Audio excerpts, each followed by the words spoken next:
but we do it in a way that's very user-friendly. It's a paper document, but it's not intended to be on a shelf. Instead, it's going to be converted into an online document with interactive links throughout it that will link back to the land development code as well as different sites throughout the city. It's to acknowledge other plans prepared by the CRA in the city. It is consistent with the comprehensive plan and the land development regulations. It's also contributes to the city's unique character. And what we kept talking about as we were doing this is we want to provide the city and the CRA with a document that when a developer comes into town, this isn't a one-size-fits-all, a project that might have worked in Broward County or another city, and Palm Beach County should not really be considered here, but the project that comes in here should be unique to the unique character of the city. So to get started, we did a site inventory analysis, and we did this to make sure that as the design team, we're seeing the city through the same lens that the city staff and the city administration is seeing the city, to make sure that the things that we think are cool are not eyesores to them, or things that we would not even notice are really important to them. So we do this kind of at the beginning of the project. We spend a lot of time in the field, so we did this. Got a lot of great feedback from William and Joan and their teams as far as the direction that the document should take. Part of that was identifying the major thoroughfares. This came directly from the land development regulations. They are listed out in the land development regulations. And then within the thoroughfares, we worked with the city staff to start to identify sub-areas within these. And I believe they're highlighted. I'm going to go back one. No, it's a later slide. There were 5 sub-areas that were developed, and they're very similar to what William went over, and I'm going to show you our take on them based on the land development regulations. So the visions for the thoroughfares was pedestrian-friendly, dense, with a new scale. And that was something that was very important that we heard from city staff. You don't have to create design guidelines that replicate the 1- and 2-story existing scale. It's okay to go higher, which is something that you don't always hear. So we were pretty jazzed about that opportunity. To be forward-thinking, showcase the individuality of Lake Worth, as I mentioned before, and to be environmentally sustainable. So these are the key principles that are throughout the document.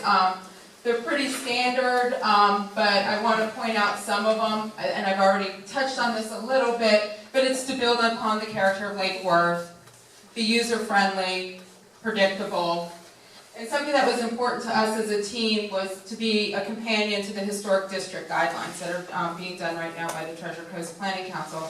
And with that also comes with recognizing the historic districts that are in the city and being sensitive to that. So these are the 5 sub-areas. Sub-area 1 is the the western part of the city where the Tri-Rail station is. Sub-area 2 is the area we are in right now, primarily part of the Arts and Cultural District along Lake and Lucerne. Site 3, or sub-area 3, is the west side of Dixie between 13th and Wellesley. If you're familiar with the city, it's where the Bravo supermarket is and some older multifamily is on the north side of the town. Site 4 is very similar, and it's on the, Site 4 is on Federal. It's adjacent to the Northeast Lucerne Historic District.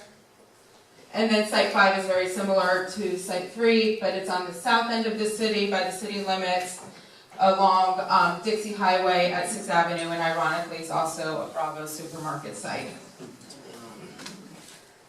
So this was, this is in the design guidelines. It opens up, so you're looking at 2 pages here within the design guidelines. And what we did, again, this goes back to being predictable and user-friendly, is we used the same format for the different sections throughout the document.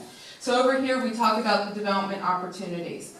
We don't feel like it's our goal in the document or our position in the document to necessarily verbatim lay out the code, but instead to interpret the code and guide how the code should work.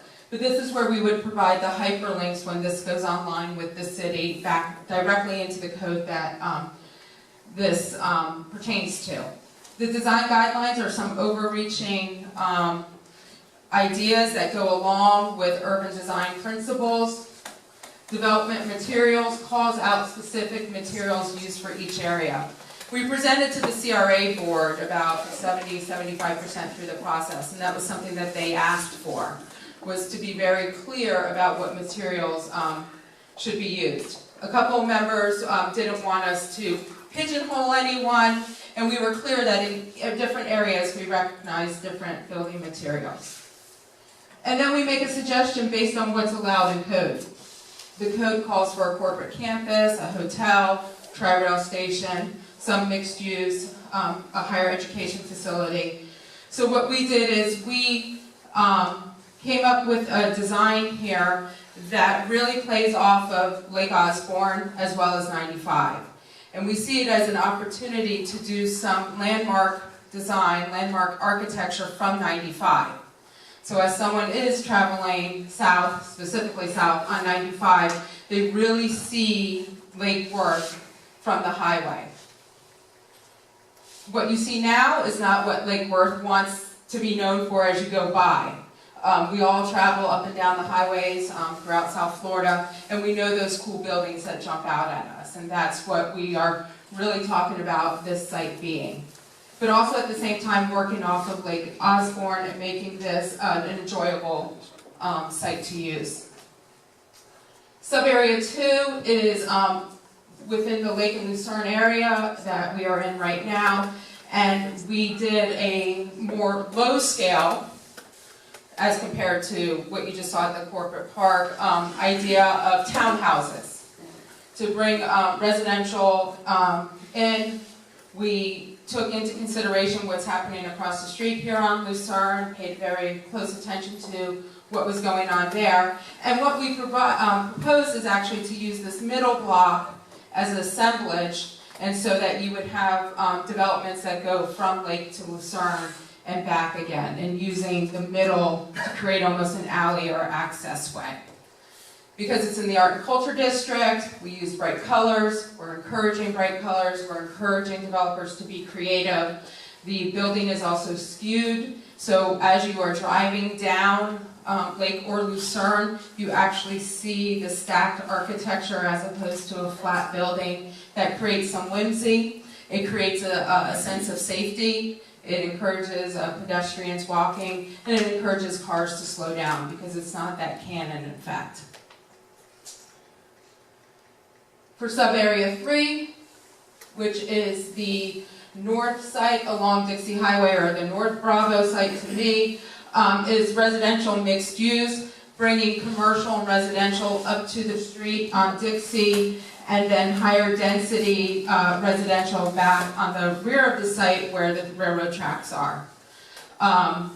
We also, because the code supports this, really encourage through this modeling lot assemblage here as well. So that the best bang for your buck from a development perspective, as probably everyone in this room knows, is those larger sites, and we're showing that that's what's expected and that's how density can be achieved in a smart way. And as I was saying before, you can see each of these sub-areas, there's a pattern to the pages, from the development opportunities down to the modeling. So this is sub-area 4. We introduced a little different architecture because, as I mentioned before, this is adjacent to the Northeast Lucerne Historic District. So this is the one that we're still tweaking with city staff, but we went in with something of the coastal frame vernacular style. So it was consistent with the older hotels that you find along the area, and it's all residential. And finally, for sub-area 5, we actually stepped back and we went to a lower density. So you have one-story commercial development here. This was something during our field work, and as we were working on it, if you've been down on Biscayne Boulevard in Miami-Dade County, in the city of Miami, Midtown lately, you see some of this going up. Of course, there's a lot of new condos going up, but there's some one-story buildings going in, modern architecture, large storefronts, and it really kind of recreates that historic cruising down Biscayne Boulevard US 1 feeling where you see the large storefronts. So that's what we were proposing here, a lot of glass. So it's the entrance to the city on the Lantana side. It's also across from one of the proposed stations. And we also introduced some green space into this corner over here. And a big thing we did, of course, is, which is very forward-thinking and very common in design now, is to kind of eliminate the asphalt, the sea of asphalt from the street. So the parking is tucked in behind the development. So as you go through the document itself, we talk about the broad concepts that you typically find in the design guidelines. And I'm going to breeze through this because it gets a little repetitive, but that's where you get to the predictable outcomes. We want this to be user-friendly. So when Williams meeting with the developer or Jones meeting with the developer, they can say, we're talking about scale and massing, and it clearly defines what they're talking about here. So they don't have to go to 3 different sections of a document. It's all right there laid out. So when it comes to all of the design guidelines sections, all the pages are laid out the same. When it comes to the actual site design, it's in orange. Site design's in orange, correct? Yeah. Site design is in orange. And then building design is in blue. So here we have a summary of kind of general urban design principles, and then it goes specific into where these type of issues really need to be paid attention to. So we talk about the downtown here, and opportunities exist to create new scale that is consistent with the city's vision for a walkable, dense urban environment. Due to the walkability of the area that stems from wide sidewalks and designated crosswalks, the pedestrian should experience a sense of comfort to the surrounding environment. So comfort from the surrounding built environment, resulting in the appropriate scale and massing. So that is there, it's clear, this is what we're expecting, walkability, scale, taken into consideration. So then we went around and took pictures, and this was part of our field work. We have some pictures from Lake Worth, but we have a lot of pictures from other places in South Florida for do this and don't do that. So whether you are someone who depends on the text or you're a visual person, you have both opportunities here to guide you. We also have those design guidelines and some highlights from the code. So what we did is we created this architectural model, and the same architectural model is used throughout the document, regardless of the topic that you are speaking about.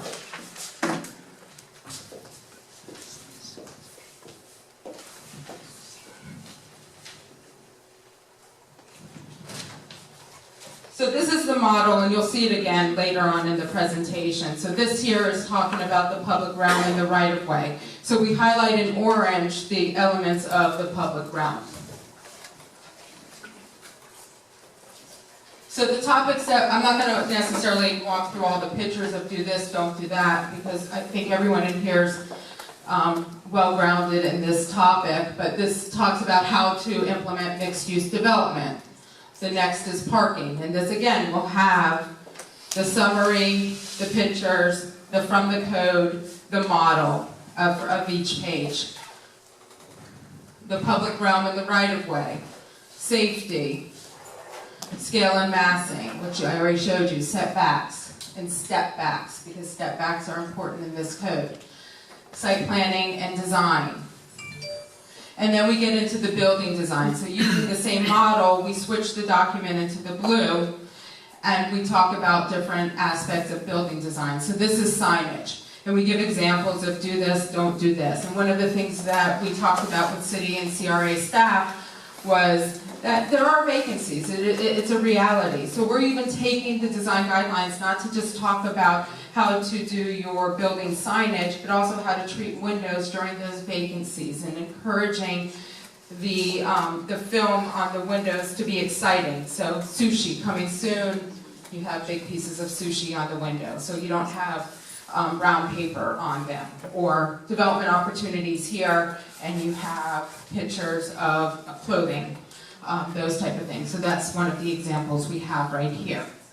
So again, using that model, you can see where signage should go. It's highlighted in blue on the model. We talk about entrances, the landscape and the streetscape, the materials and construction, and both of those topics are further fleshed out in the document. Recognizing the public art program here in Lake Worth, we encourage it. So we talk about murals, and this is a good point to also point out that the design guidelines are not just about new development or infill development, but also redevelopment. So we use this, which is something down in that Midtown Miami section where they took an older building and they jazzed it up a little bit with this mural. And you don't really realize how bad the building looks when you're going down the street because you're distracted by the art. That's the intention. So this isn't about coming in and demolishing everything in Lake Worth, but it's about bringing it up to a nice standard.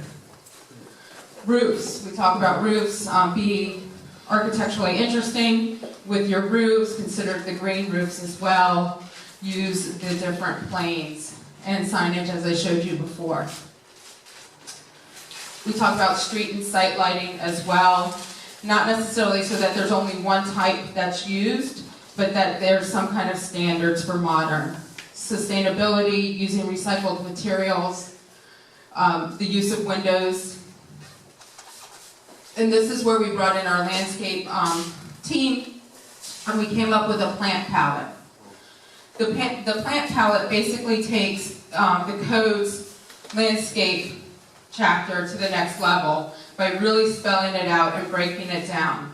Using the types of plant material that is allowed by code, what is allowed. We did a big spreadsheet. If you're an Excel person, you would have loved what we did. We did a big Excel spreadsheet. It can be hung on a wall where we broke down what's allowed by zoning, from height, setback, uses, and then came up with what would be the appropriate plant material along the right-of-ways for each of those thoroughfares. So if you have residential, you know, the shade trees that are a little lower to the ground. If you have the office and the building with the outdoor dining, you want to be careful about the canopy. So all of that is broken down this way. And again, it helps the city and CRA staff when they sit down with the developer. They're not having 3 meetings about the trees. These are the trees we expect.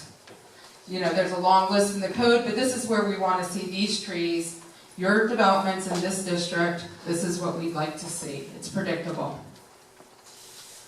And then the same thing with the materials, and this is just a snapshot of all of them, or some of them. So it's just showing different materials. So it's always easier sometimes. I come from a long background of being in William's shoes as a public planning director and a city manager, so I've been on the other side of the table a lot, and it just gets tiring.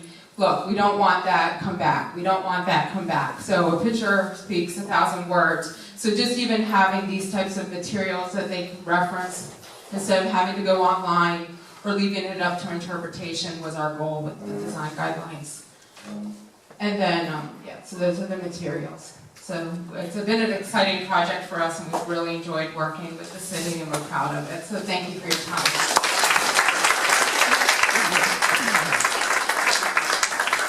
Thank you, Heidi. So with all that being said, I had a little brainstorm and talking to some of the staff and the directors, and thought that we needed to have some input from the general public professionals and students as to where we stood with where development could go. So from that came Envision Lake Worth, our design competition, which then it evolved into being part of Focus, which I think the brainchild for that was Joan Oliva.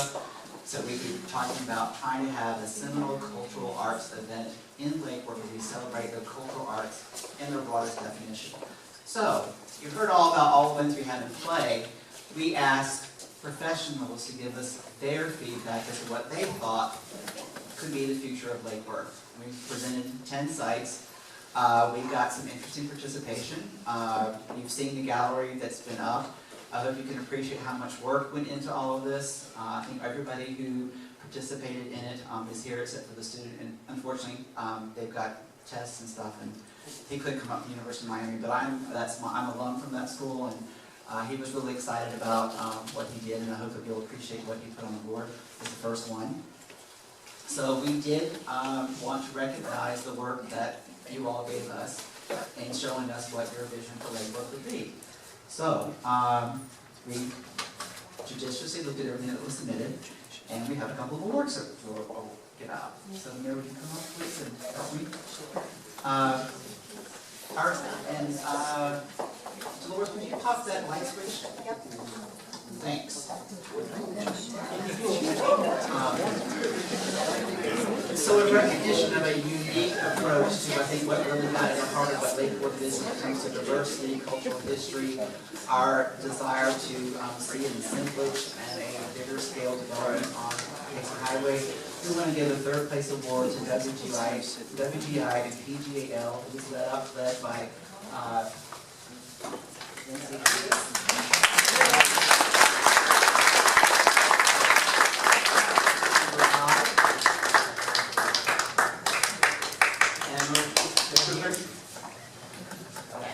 Will you be in there? on this side. Get in there, Sam. Sammy. I am. Hey, throttle down back there.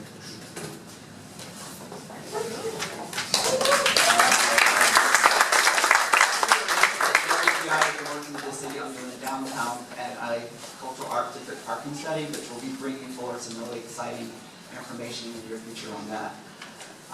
We also had a new firm submit a proposal for the Chase Bank site, which many of you know it's very dear to me. It's centrally located downtown. It's an entire block. And so Patrick Ryan O'Connell will come up. He did the beautiful renderings of a hotel as a gateway building into Lake Worth.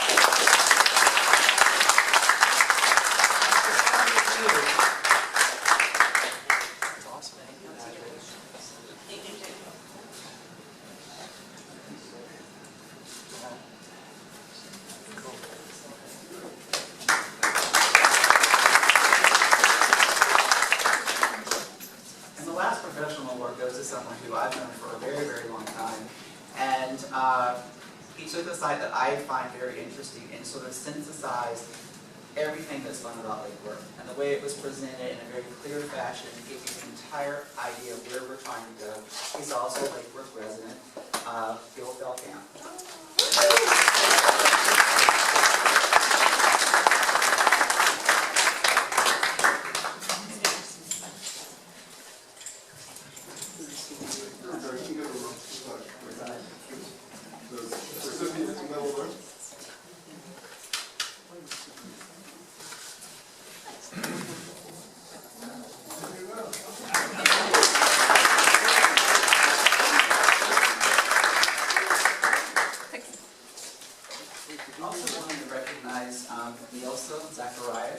For all the work that she did in our study for our brochure. So if you'll come and get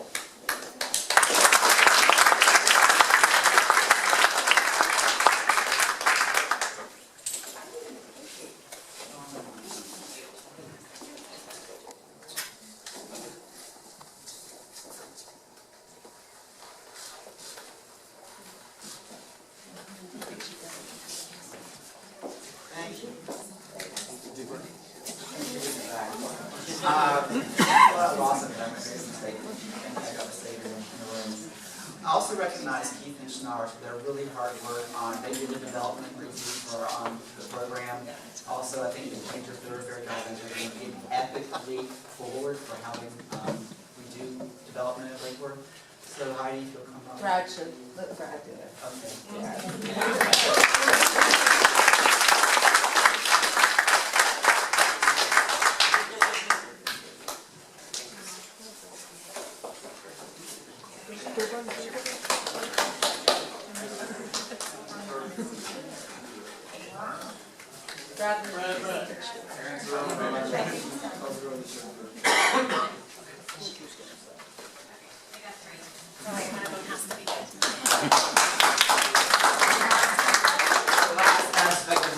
We try to show you a red carpet experience. We know that tummies are important, and we like to try to promote people who actually live in Lake Worth. So we have a little go bag for you. In it is a brochure that explains everything on this board, the development incentives. It was recently produced. This is an unveiling of that brochure. There are cards for both Dolores Key, our Economic Development Marketing Manager, and myself. If you need additional copies of the brochure, we have quite a few. There's some other little items in there. And I also want to recognize another one of our sponsors, Aioli. They are a young couple who live in Lake Worth. Their business isn't in Lake Worth. They made a treat for all of you to get you to dinner. So thank you so much for attending.